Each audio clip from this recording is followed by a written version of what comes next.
بسم الله الرحمن الرحيم الحمد لله والصلاة والسلام على سيدنا رسول الله وعلى آله وصحبه ومن والاه واتبع هداه أما بعد السلام عليكم ورحمة الله تعالى وبركاته مرحبا بكم في برنامج نفحات رمضان أو نفحات رمضانية.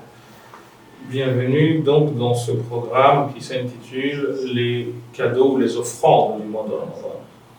Et nous allons aborder ensemble aujourd'hui une thématique qui est celle du rapport entre le Ramadan et la notion de liberté. Laquelle notion de liberté, nous le verrons, ne s'exerce ou ne se manifeste, du moins selon certains courants philosophiques et surtout selon les textes coraniques et prophétiques, que à partir de l'instant où l'homme a à faire preuve du choix de faire ou de ne pas faire. Les existentialistes disaient qu'être libre, c'est dire non. Et dans le Coran, on nous dit justement que وَأَمَّا مَنْ خَافَ مَقَامَ رَبِّهِ وَنَهَى النَّفْسَ عَنِ الْهَوَى فَإِنَّ الْجَنَّةَ هِيَ الْمَأْوَى.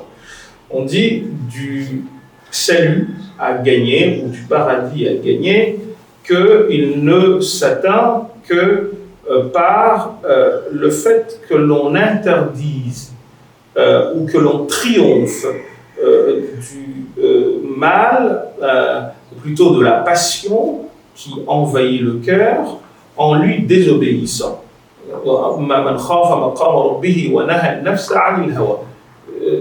Le fait d'empêcher ou d'interdire, de prohiber à l'âme instigatrice du mal, pour utiliser une expression consacrée, de tomber dans le mal, c'est le chemin garantissant le paradis. Et donc, je vous disais que le fait de faire preuve de patience, le fait plutôt de faire preuve de liberté, c'est justement le fait de ne pas céder à quelque chose qui nous tente ou quelque chose qui nous appelle, qui nous interpelle, tant par le regard que par d'autres moyens parmi les sens de l'homme, durant l'observation, ou plutôt l'observance du jeûne. Je jeûne, dirais pour paraphraser Descartes, donc je suis libre.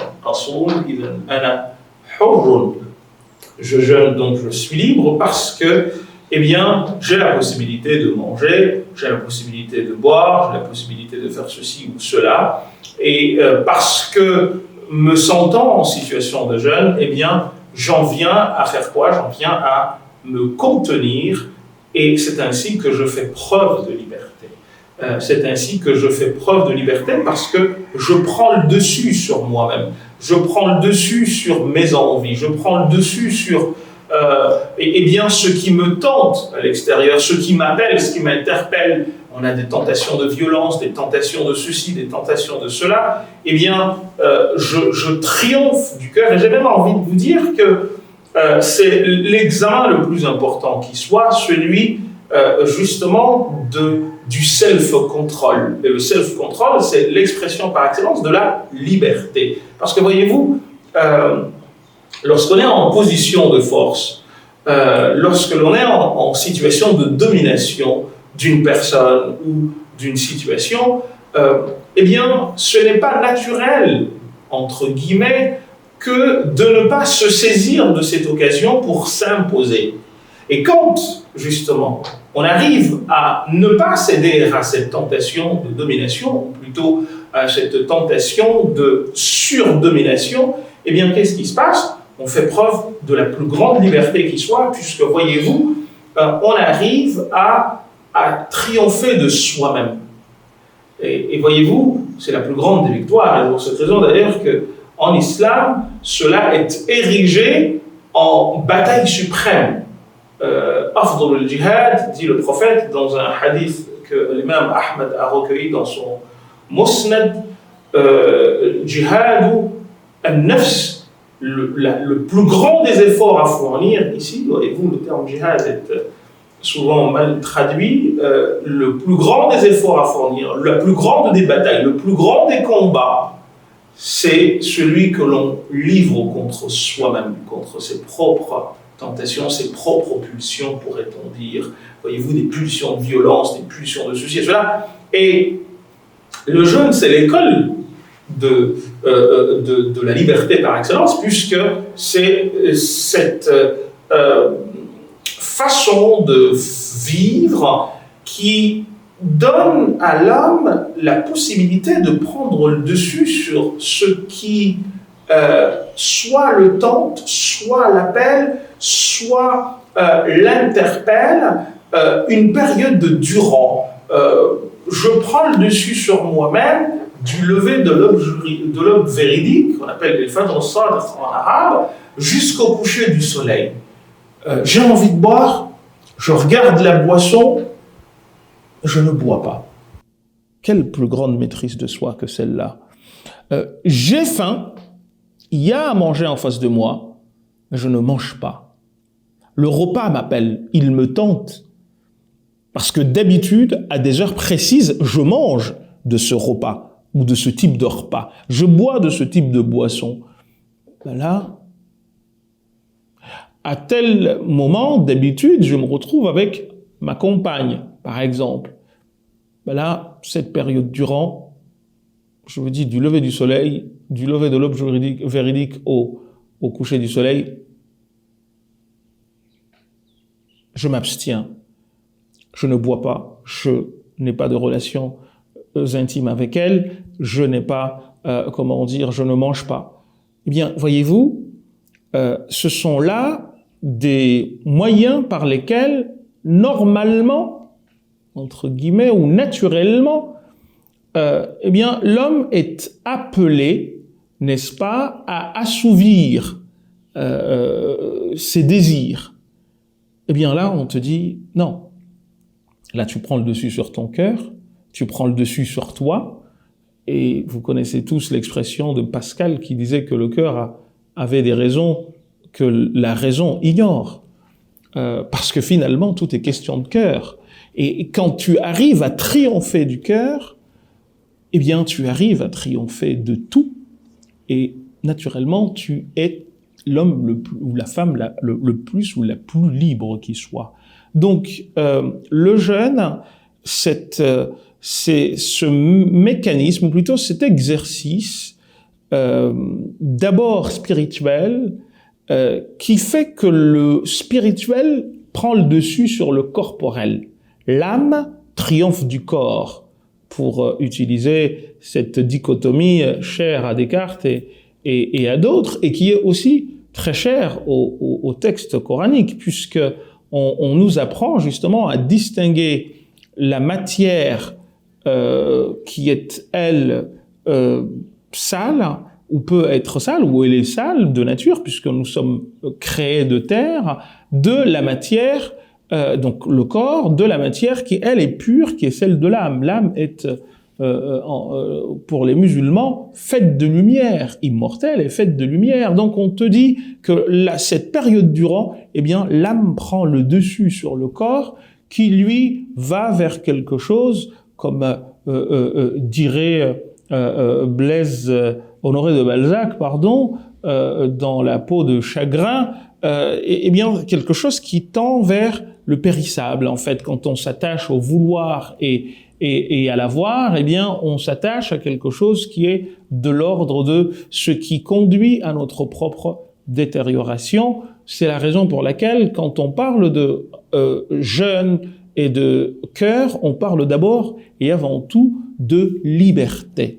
Je jeûne parce que je suis libre. Et j'ai envie de vous dire, quand je jeûne, je manifeste par excellence ma liberté. Il y a des gens qui se posent des questions, qui se disent, mais comment est-ce possible de ne pas boire et de ne pas manger de telle heure à telle heure? C'est trop long, comment vous faites pour tenir? Eh bien, voyez-vous, la première des réponses à donner et de dire c'est parce que je suis libre.